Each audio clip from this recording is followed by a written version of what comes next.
Вам сейчас предстоит поехать туда, на полигон Калиновский. 120 километров отсюда. 120-130 километров. Там вам покажут технику, стрелковое оружие.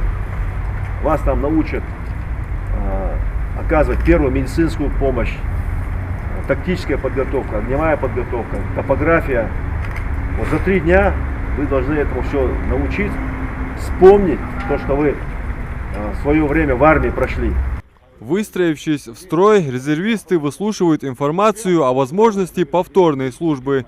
На 3 дня им предстоит погрузиться в военную атмосферу и вспомнить навыки военного искусства на полигоне. Самая главная сегодняшняя задача — это то, чтобы вы там обучились военному делу. Там есть все возможности. На сегодняшний день вы все видите, да, это сегодня необходимо. Поэтому хотелось бы, чтобы вы оттуда через 3 дня вернулись уже, будем так говорить, подготовленные, как специалисты. То, что вам там не сможете, да, вас там, естественно, научат, вас переоденут в форму одежды полевую. Эта форма одежды останется у вас.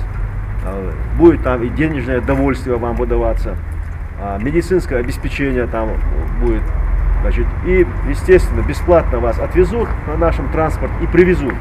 Вновь взять в руки автомат и попробовать поразить мишень. Боеприпасы здесь выдают в неограниченном количестве. Главная цель, чтобы практические занятия помогли усовершенствовать военную подготовку бойцов. К резервистам с напутствующим словом обращается представитель Министерства обороны.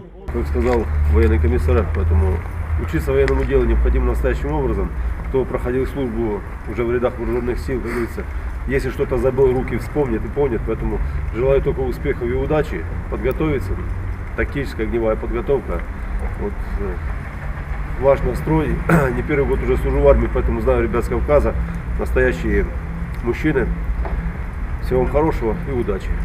После прохождения подготовки у мобилизационной группы будет возможность заключить контракт по желанию. Кроме того, резервистам будет выплачиваться средняя зарплата по месту основной работы. Тренировочные сборы будут проходить в течение 3 дней и целый месяц, раз в год. Я приехал, чтобы обучиться, чтобы знать науки, узнать технику, военную технику для себя.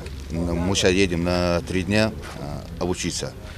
Я хочу, чтобы парни, которые служили, были тоже, приехали и обучались, не забывали науки свои.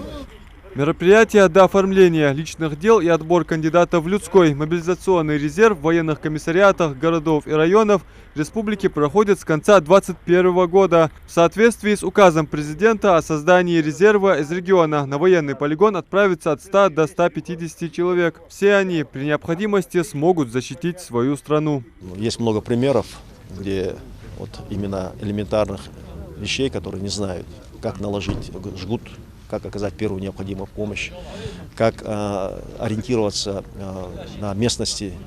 Поэтому я считаю, что это очень необходимо. И сегодня как раз здесь я попросил ребят, чтобы по прибытию туда, в воинскую часть, на сборы, они именно интересовались и прошли все эти курсы. Возраст кандидатов на отбор в мобилизационный резерв от 19 до 47 лет. Те граждане, кто не проходил срочную службу, но прошли сборы на полигоне, смогут получить военный билет.